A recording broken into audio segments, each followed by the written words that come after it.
Bine v-am găsit, dragii mei din Zodia Berbec, oriunde v-ați afla.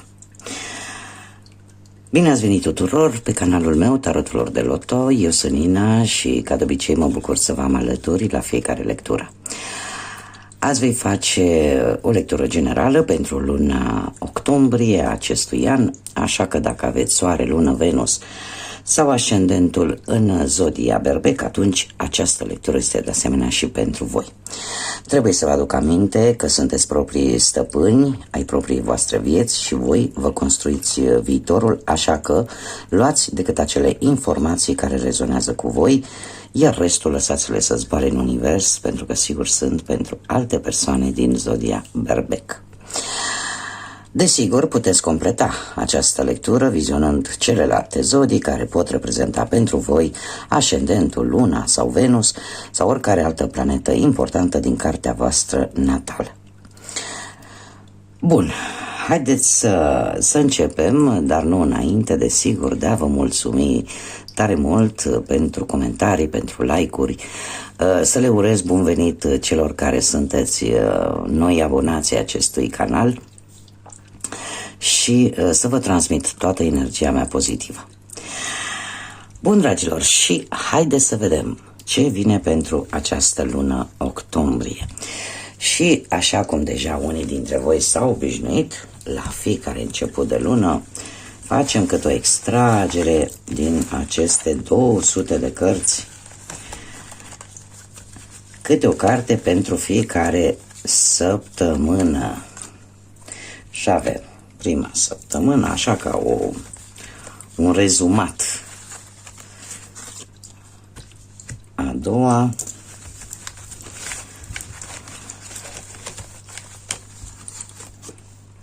a treia,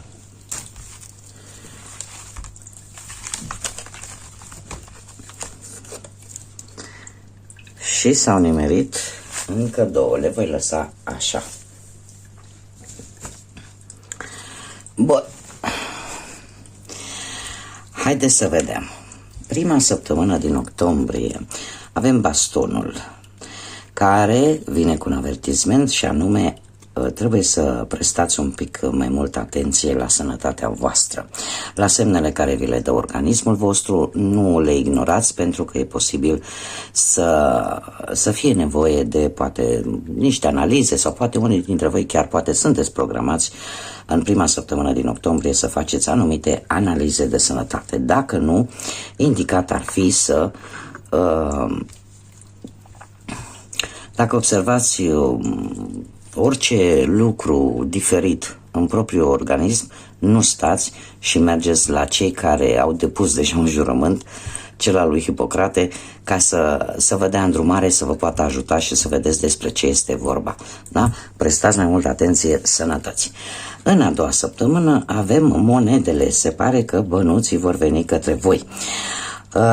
O situație îmbucurătoare. De ce? Pentru că această carte ne vorbește de rezolvarea probabilă a unor situații legate de bani. Sau poate chiar în prima săptămână în a doua săptămână, mă scuzați, din octombrie, e posibil să vă vină ceva bănuți în plus față de cei care în mod normal îi luați de obicei. În a treia săptămână avem butoiul. Simțiți că ceva se scurge din viața voastră, poate iubirea, poate banii sau poate anumite reușite.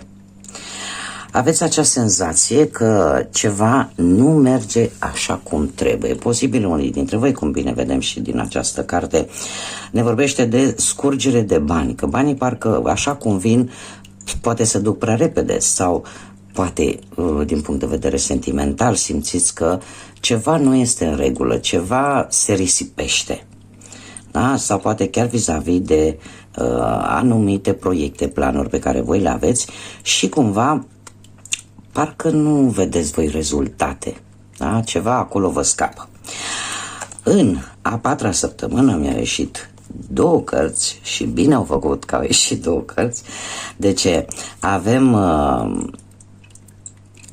anumite dorințe legate de relație sau de familie devin reale.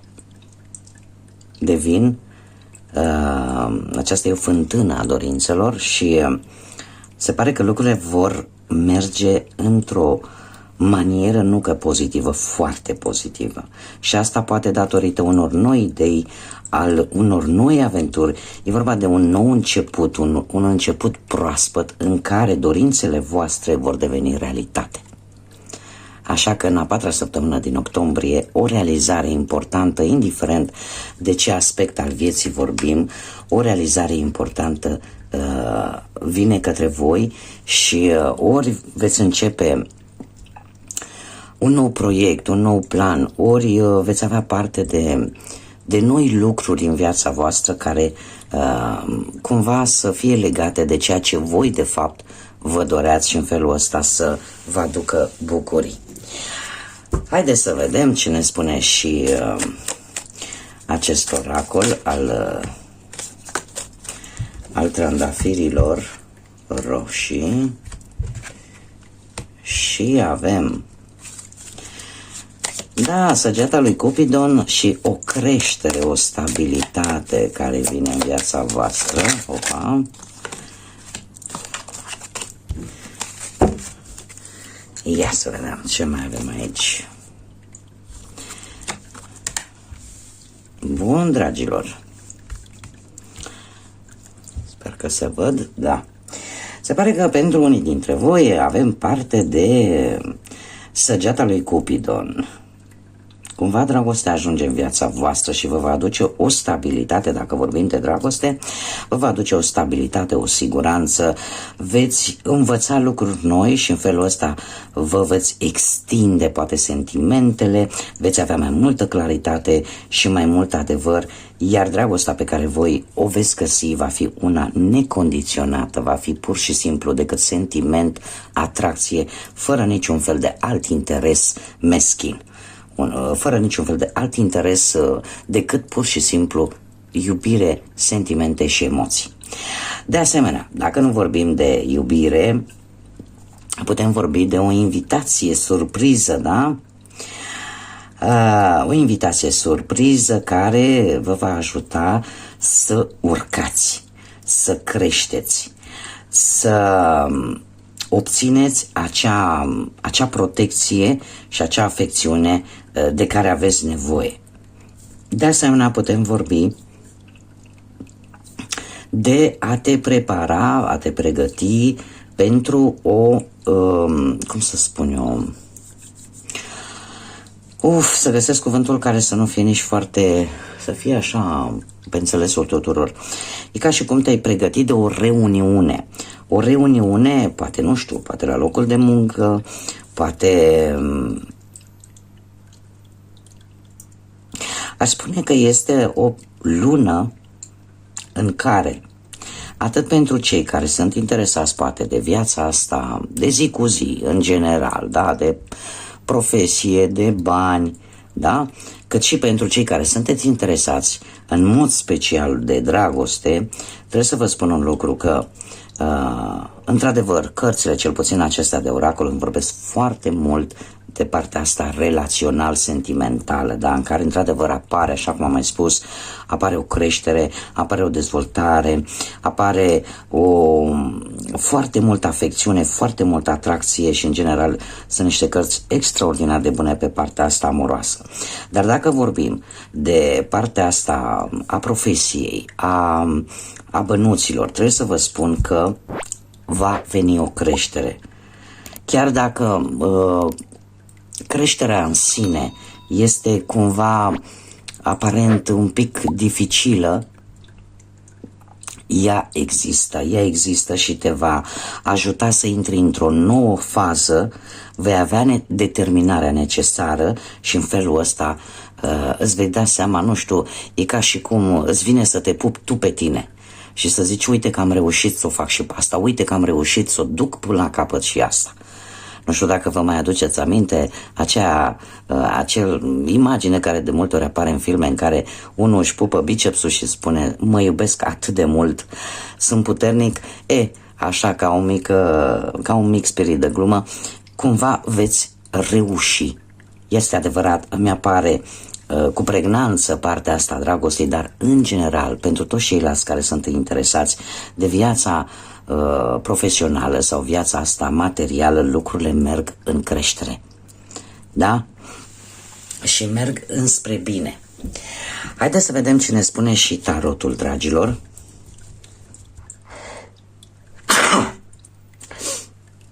Îmi cer scuze, nu mint. Probabil că și de asta am strănutat. Pentru că așa o să fie. Bun, dragilor, haideți să vedem ce mesaje, energii vin pentru dragii mei din Berbec în luna lui octombrie. Oricum, sunteți destul de bine aspectați. Cum vedem și în cărțile de ceai, vedem foarte bine că dorințe care se îndeplinesc și care țin foarte mult de familie. Și când mă refer la familie, mă refer în mod special la familia mică, la familia pe care poate unii dintre voi o formați sau la familia restrânsă, da? Deci mamă, tată, copii sau bunici, frați, surori. Acum fiecare adaptează în funcție de situația fiecăruia. Haideți să vedem.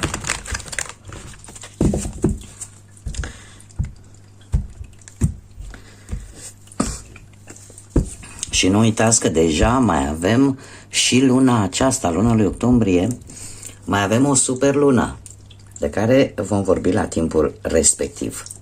Undeva pe la un pic, în jur de jumătatea lui octombrie vom avea o super lună, iară foarte interesant. Bun, haideți să vedem.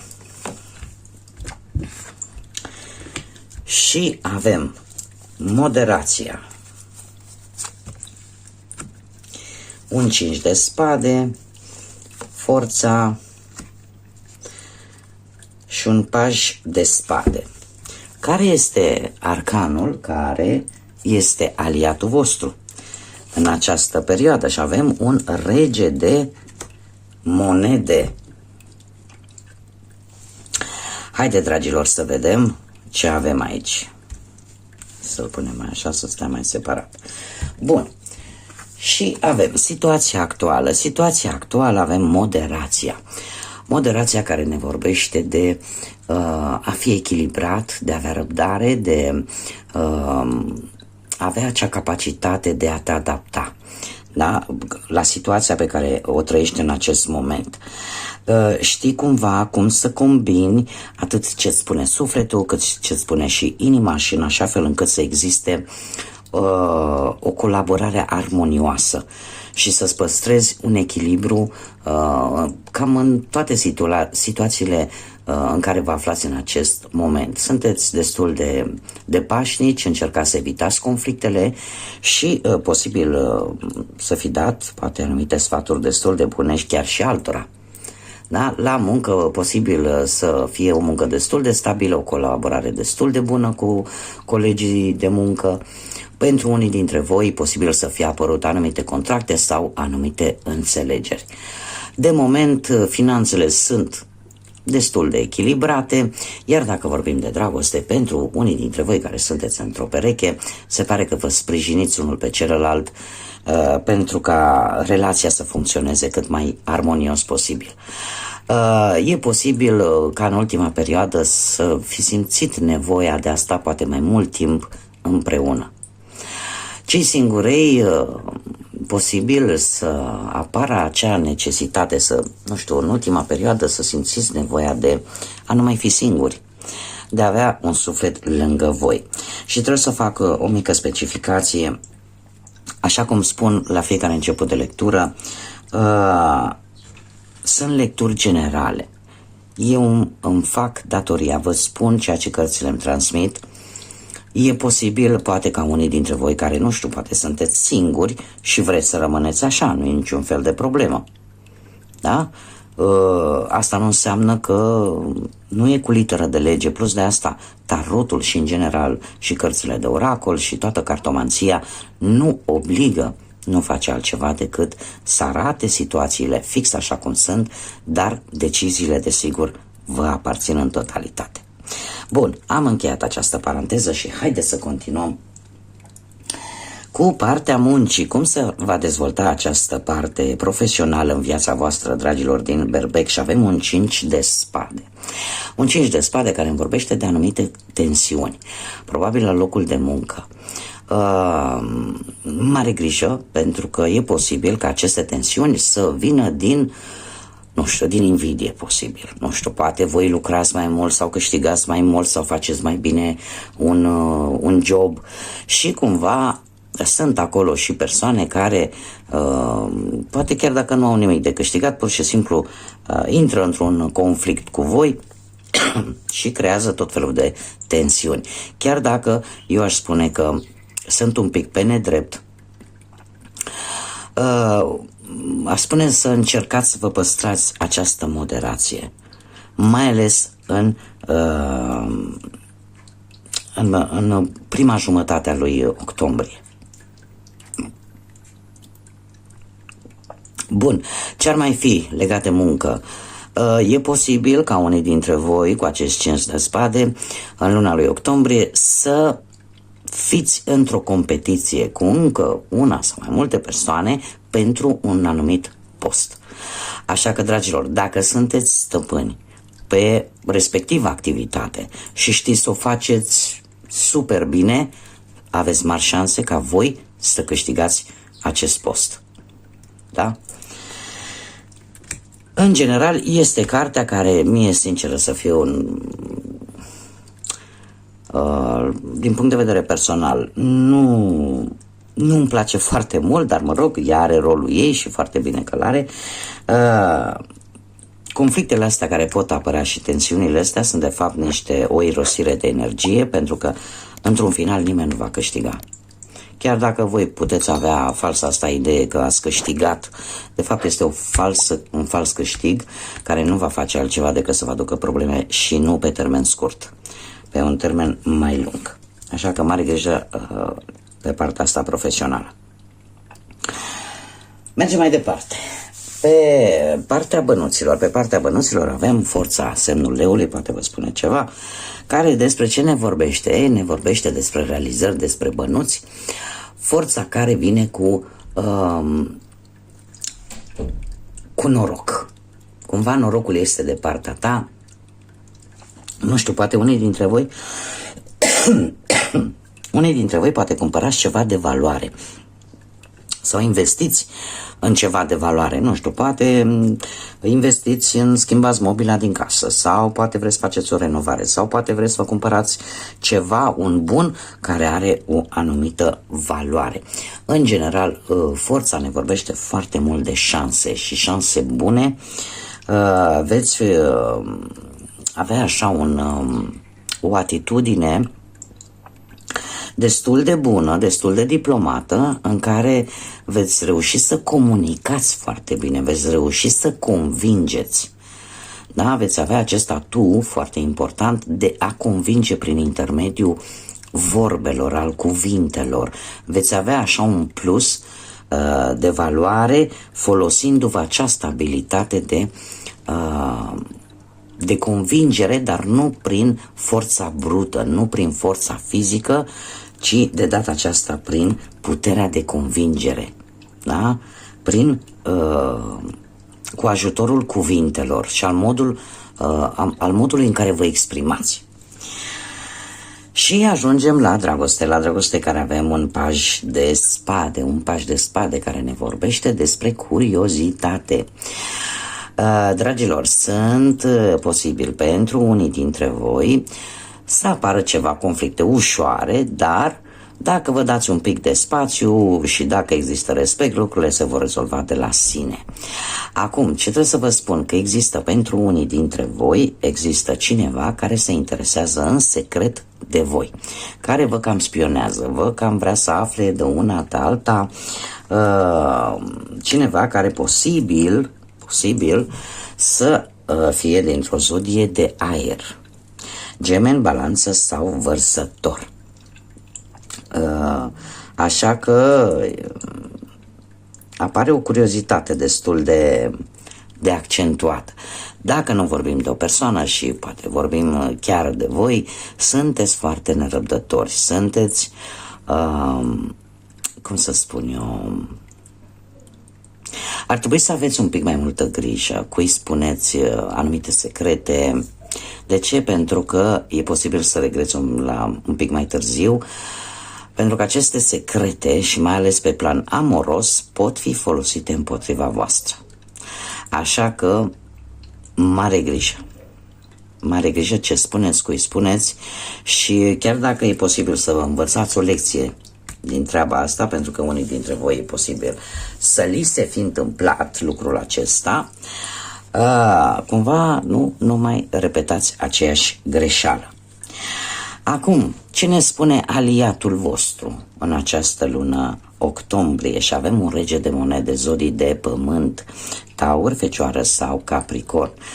Acest rege de monede ne vorbește de, și e foarte bine că e aliatul vostru în această lună, pentru că ne vorbește de ambiție, ne vorbește de ghidare și de stabilitate economică. Se pare că în luna lui octombrie o încheiere fericită a unei probleme îți va aduce bucurie și care are de văzut foarte mult cu partea asta materială, dar automat cumva vei avea o bucurie la nivel spiritual, la nivel emoțional. Și cu ce te va ajuta acest rege de monede? Vei avea capacitatea de a vedea șansele acolo unde alții poate nu le văd. Și te vei adapta destul de ușor la noi situații, la noi persoane sau la noi locuri. Iar din punct de vedere al bănuților, se pare că va urma o perioadă de extindere după o muncă depusă de ceva vreme, și cu un sfat mai vine această carte, acest rege, și acela de a nu-ți asuma riscuri inutile. Da, asumă-ți anumite riscuri, dar decât cele necesare.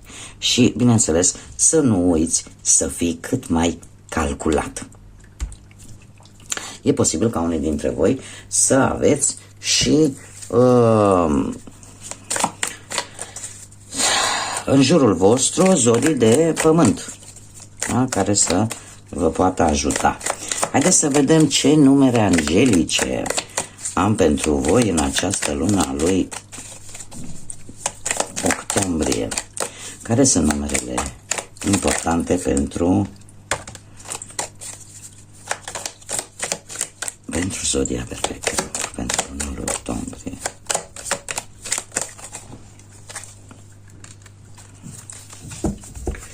Bun, haideți să vedem, dragilor. Ce interesant. Se repetă 3 de 6, 3 de 3, jumătatea lui 6. Haideți să luăm cu începutul. 3 de 3 poate să fie ori o data de 3, ori data de 6, ori data de 9. Da? Sau pentru persoane care, indiferent de lună, sunteți născuți într-o zi de 3, într-o zi de 6 sau într-o zi de 9. Și care ce ne spune? Sunt puternic, sunt puternică. Ți se cere să-ți folosești acea calitate de lucrător al luminii spirituale pentru a ajuta pe ceilalți, pentru a ajuta oamenii. Trăiește adevărurile și fii o lumină pozitivă pentru cei din jurul tău. Acum ce să vă spun, că 9, mai ales cifra 9, este un număr spiritual care ne vorbește de compasiune, de generozitate umane și în special de a fructifica, cum să spun eu, de a recolta ceea ce tu ai semănat. Da? Ne vorbește foarte mult și de responsabilitate și de altruism. Și probabil că aceste 3 date, 3, 6 sau 9, să fie ceva important care să aibă legătură cu partea asta a recoltării posibil sau a responsabilității, da? Sau a generozității. De asemenea, avem ori o zi de 6, ori o zi de 12, ori o zi de 18 din această lună, sau persoane născute într-o zi de 6, de 12 sau de 18. Care ce ne spune? Sunt centrat, sunt centrată. Da, este un apel de a-ți atrage atenția, să te întorci un pic și să mai examinezi o anumită situație sau situația ta actuală, să schimbi un pic direcția gândurilor tale, pentru că în felul ăsta să-ți ridici vibrația la o frecvență mai pozitivă. E posibil ca unii dintre voi să fie avut mici blocaje, mici cum să spun eu, stagnări în anumite situații, iar asta să vă fi făcut să vă fi coborât, scăzut vibrația. Da? Așa că sfatul acestei cărți vine și spune: examinează foarte bine situația actuală și încearcă să-ți schimbi direcția gândurilor, să nu mai gândești negativ, iar în felul ăsta să-ți poți ridica vibrația.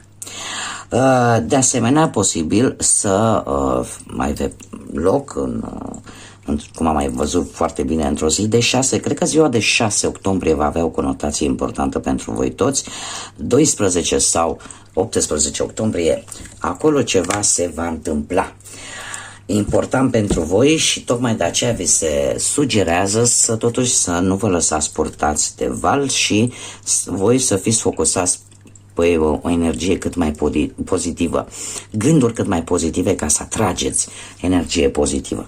Haideți să vedem ce inițiale, da, de nume, prenume, pseudonim sau porecle de persoane cu care puteți interacționa de-a lungul lunii lui octombrie și care pot avea ceva importanță. Și avem litera Q,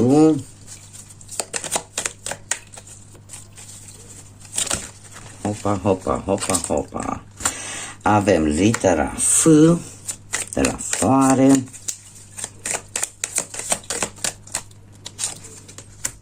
litera A, ce mi s-a mai întors, litera N cu această floare de lotus frumoasă. Haideți, mai dați-mi pentru dragii mei din Berbec, litera U, litera P, litera Y și litera R. Dragilor, inițiale de nume, prenume, porecle sau pseudonim de persoane cu care veți interacționa sau vor avea ceva importanță pentru voi în această lună octombrie. Ce înseamnă asta? Pentru că tot am primit mesaje. Inițialele înseamnă prima literă a unui nume. Da? Asta e o inițială. Da? Bun, dragilor, aceasta a fost lectura pentru voi. Eu vă mulțumesc din suflet pentru atenție. Sper ca octombrie să vină cu rezolvări, să vină cu energie pozitivă și să vă aducă tot ceea ce voi vă doriți. Până data viitoare când ne vom revedea, să fiți iubiți, dragilor!